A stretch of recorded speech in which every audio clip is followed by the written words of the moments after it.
안녕하세요, 여러분. 낭만 목사 임사부입니다. 여기는 동서교회 청년부 모임을 갖는 장소이고요. 제가 지금 몇 분 전까지만 하더라도 카페에 있다 왔어요. 녹화를 하기 위해서 장소를 찾는 중에 있다가 이쁜 카페가 있어서 들렸는데 녹화는 어렵겠더라고요. 금락초등학교 인근의 학원 옆에 있는 카페 마무라는 곳인데요. 강가를 마주보고 있어서 분위기도 괜찮았고, 또 진량제일교회 집사님 두 분이서 운영하는 곳이었기 때문에 하나님의 집이라 생각하시고 또 하나님의 나라가 확장되기를 소원하시는 분들이라 기도 장소로서도 좋고 묵상하기에도 굉장히 좋은 장소입니다. 여러분들 시간 되시고 또 여유 있으실 때 그곳에 가셔서 커피 한 잔 드시면서 기도도 하시고 하면 좋을 것 같아요. 목소리가 작다고 하셔서 이제 마이크도 구매를 했고, 또 어떤 분들은 영상을 찍으면서 좀 더 웃으면 좋겠다. 제가 웃지 않나요? 카메라가 앞에 있다 보니까 좀 얼어 있는 게 사실이기도 해요. 좀 부끄럽기도 하고 표정이 굳기도 하고 그런 것 같습니다. 지금까지 저희가 요 며칠 동안 교회 생각하기라는 제목으로 몇 개 구절을 본문을 좀 살펴보았는데요. 여기서 끝난 것이 아니라 오늘은 다른 내용들을 좀 살펴보고 싶어서 영상을 또 틀었답니다. 교회 생각하기는 앞으로 계속 언제까지가 될지는 모르겠지만 이야기를 지속해서 나눠보고 싶고요. 오늘은 거듭남, 중생자의 생활, 예수 그리스도와 연합을 이룬 그리스도인의 삶은 어떤 삶인가, 어떤 모습인가에 대한 고민을 함께 풀어나가고자 해요. 그래서 본문을 딱 하나 정하기보다는 제가 중간중간에 말씀을 드리면서 본문을 같이 생각해 보았으면 좋겠습니다. 우선은 마태복음 3장 7절 8절 말씀 먼저 보도록 할게요. 제가 오늘 가지고 있는 성경은 개역개정입니다. 세번역 성경도 같이 옆에 두고 있어요. 요한이 많은 바리새인들과 사두개인들이 세례 베푸는 대로 오는 것을 보고 이르되 독사의 자식들아 누가 너희를 가르쳐 임박한 진노를 피하라 하더냐. 그러므로 회개에 합당한 열매를 맺고 라고 말씀하고 있어요. 여기서 주목하고 싶은 이야기는 회개에 합당한 열매, 회개에 합당한 열매입니다. 여러분들 이 내용을 기억하시면서 계속 진행할게요. 10절을 볼게요. 이미 도끼가 나무 뿌리에 놓였으니 좋은 열매를 맺지 아니하는 나무마다 찍혀 불에 던져지리라. 좋은 열매 기억하시고 좋은 열매를 맺지 아니하는 나무마다 찍혀서 불에 던져질 것이다 라고 이야기하고 있습니다. 마태복음 7장으로 넘어갈게요. 16절부터 보도록 하겠습니다. 그들의 열매로 그들을 알지니 가시나무에서 포도를 또는 엉겅퀴에서 무화과를 따겠느냐. 이와 같이 좋은 나무마다 아름다운 열매를 맺고 못된 나무가 나쁜 열매를 맺나니 좋은 나무가 나쁜 열매를 맺을 수 없고 못된 나무가 아름다운 열매를 맺을 수 없느니라. 아름다운 열매를 맺지 아니하는 나무마다 찍혀 불에 던져지느니라. 이러므로 그들의 열매로 그들을 알리라. 무엇으로 그들을 안다고 했나요? 열매로 그들을 안다 라고 해요. 그리고 그 이후에 이제 중요한 또 내용이 나옵니다. 21절부터 또 보도록 할게요. 나더러 주여 주여 하는 자마다 다 천국에 들어갈 것이 아니요 다만 하늘에 계신 내 아버지의 뜻대로 행하는 자라야 들어가리라. 여기서 궁금증이 생기지 않나요, 여러분? 하늘에 계신 내 아버지의 뜻대로 행하는 자라야 천국에 들어간다 라고 이야기를 하고 있으니 그렇다면 하늘에 계신 내 아버지의 뜻이 무엇인지 궁금해요. 하나님의 뜻이 무엇인지 알아야 그 뜻대로 우리가 행하며 살아갈 수가 있잖아요. 행해야지만 또 천국에 들어갈 수 있다라고 말씀하고 있기 때문인데요. 22절에 한번 또 볼게요. 그날에 많은 사람이 나더러 이르되 주여 주여 우리가 주의 이름으로 선지자 노릇하며 주의 이름으로 귀신을 쫓아내며 주의 이름으로 많은 권능을 행하지 아니하였나이까 하리니 라고 이야기를 하고 있습니다. 주의 이름으로 선지자 노릇도 하고 주의 이름으로 귀신도 쫓아냈어요. 그리고 주의 이름으로 권능도 행했어요. 그런데 23절에 그때에 내가 그들에게 밝히 말하되 내가 너희를 도무지 알지 못하니 불법을 행하는 자들아 내게서 떠나가라. 예수님의 말씀이거든요. 그러면 여러분, 아버지의 뜻이 무엇일까요? 우리는 하나님 말씀을 받을 때 내가 받고 싶은 대로 하나님 말씀을 받는 경향이 있어요. 그리고 내가 좋아하는 구절대로 하나님 말씀을 인식하려고 해요. 누구나가 그런 경향이 있는데요. 그것은 우리가 죄인이기 때문입니다. 아담의 본성이 여전히 남아있기 때문이에요. 그래서 이것을 우리는 이언령 비언령이다 라고 이야기를 합니다. 하나님의 말씀을 받을 때 귀에 걸면 귀걸이, 코에 걸면 코걸이라는 뜻이잖아요. 그렇게 해서 우리가 하나님의 말씀을 받는다면 과연 될까 싶어요.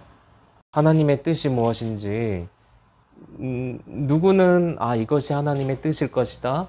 또 누구는 저것이 하나님의 뜻일 것이다 라고 주관적으로 말씀을 받으면서 받아들이고 이해하고 해석합니다. 그렇지만 우리는 성경을 또 살펴봐야 되겠죠. 데살로니가전서 4장 3절 말씀 한번 볼게요. 데살로니가전서도 전체를 쭉 읽어보면 좋겠죠. 하나님의 뜻은 이것이니 너희의 거룩함이라. 이어서 읽을게요. 곧 음란을 버리고 각각 거룩함과 존귀함으로 자기의 아내 대할 줄을 알고 하나님을 모르는 이방인과 같이 세욕을 따르지 말고 이 일의 분수를 넘어서 형제를 해하지 말라. 이는 우리가 너희에게 미리 말하고 증언한 것과 같이 3절로 다시 돌아가서 하나님의 뜻은 이것이니 너희의 거룩함이라. 거룩함이에요. 하나님의 뜻은 거룩함입니다. 구별되다라는 뜻이잖아요. 이방인과는 우리는 달라야 되잖아요. 하나님께서 성령을 통해서 저희들에게 세례를 베푸시고 또 예수 그리스도를 우리의 주인으로 구주로 믿게 하셨어요. 하나님의 선물입니다. 하나님의 은혜예요.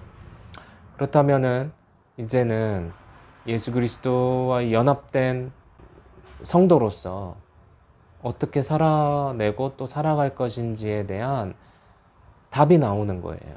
하나님의 뜻은 거룩함입니다. 거룩한 생활을 살아내고 또 거룩한 행실 또는 거룩한 행위를 해 나가야 한다는 거예요. 하나님 아버지의 뜻대로 행하는 자라야 들어가리라고 말씀하고 있죠. 또 열매로 그들을 알리라 라고 말씀하고 있어요. 여기서 우리가 또 찾아보고 싶은 본문은 그 열매가 뭐냐라는 거예요. 갈라디아서 5장 22절, 23절, 24절 이렇게 함께 보도록 할게요. 오직 성령의 열매는 사랑과 희락과 화평과 오래 참음과 자비와 양선과 충성과 온유와 절제니 이 같은 것을 금지할 법이 없느니라. 그리스도 예수의 사람들은 육체와 함께 그 정욕과 탐심을 십자가에 못 박았느니라. 성령의 열매의 내용들이에요. 성령의 열매를 내려면 우리가 행해야 되는데요. 우리 힘으로 행할 수 있나요? 우리 힘으로 행할 수 없기 때문에 여러분들 갈라디아서 5장 25절 말씀 추가로 한 번 더 읽어볼게요. 만일 우리가 성령으로 살면 또한 성령으로 행할지니, 성령께서 행하게 하신다는 거예요. 그러면 여기서 우리가 주의해야 될 내용들이 있어요. 뭐냐면 하나님이 하시도록 해야지, 하나님 은혜 받으면 되는 거 아니야? 라고 해서 우리는 그냥 가만히 있으면 되는 걸까요? 여러분도 어떻게 생각하세요? 그렇기 때문에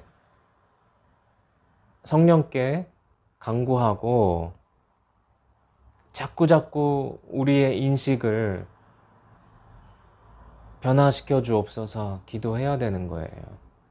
우리가 이렇게 아버지 뜻대로 거룩함의 행위 또는 거룩함의 행실, 거룩함의 열매들을 맺으면서 살게 해 주옵소서, 살도록 도와주옵소서. 성령께 간구하면서 나아가야 돼요. 성령께 간구하지 않고서는 도무지 우리가 이렇게 살아갈 능력도 없고 의지도 없고 그렇거든요. 생각하는 것조차 악하기 때문인데요. 여전히 우리가 아담의 본성이 남아있고 죄인이기 때문에 그렇습니다. 여러분, 주여 주여 하는 자마다 다 천국에 가는 것이 아닙니다. 충격일 수도 있어요.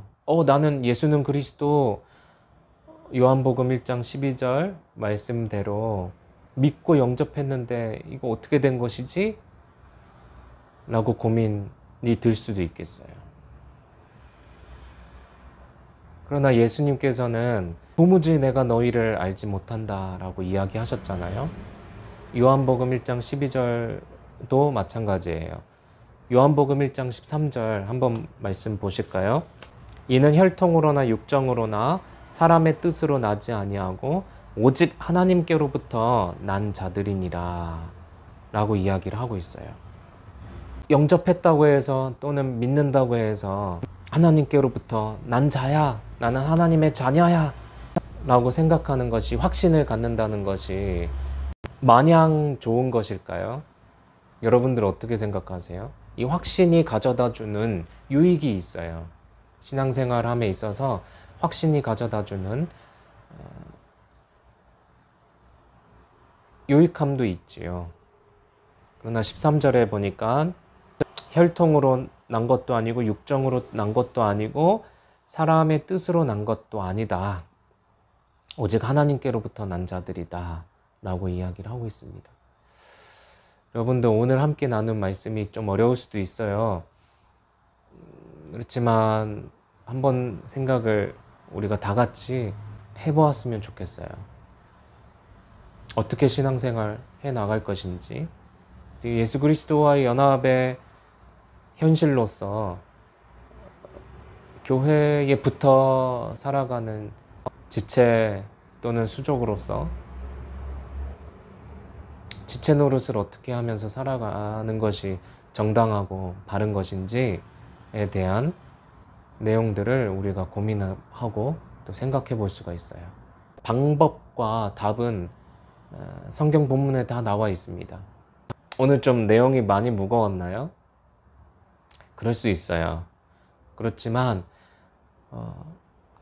하늘에 계신 우리 아버지의 뜻이 바로 거룩함이라는 사실과 그 거룩함의 행위를 통해서 거룩함의 열매로 나오지 않으면 하나님께서 우리를 온전한 몸으로서의 제물, 제사로 과연 받으실까?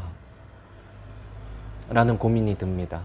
그래서 여러분들도 한번 고민해 보시고, 마음이 딱딱하고 무거워질 수 있어요. 이 말씀 자체가 딱딱하고 무거운 말씀이기 때문에 그럴 수 있는데, 그럴수록 성경으로 다시 돌아가서 이왕 신앙생활 할 거 잘 해야 되잖아요.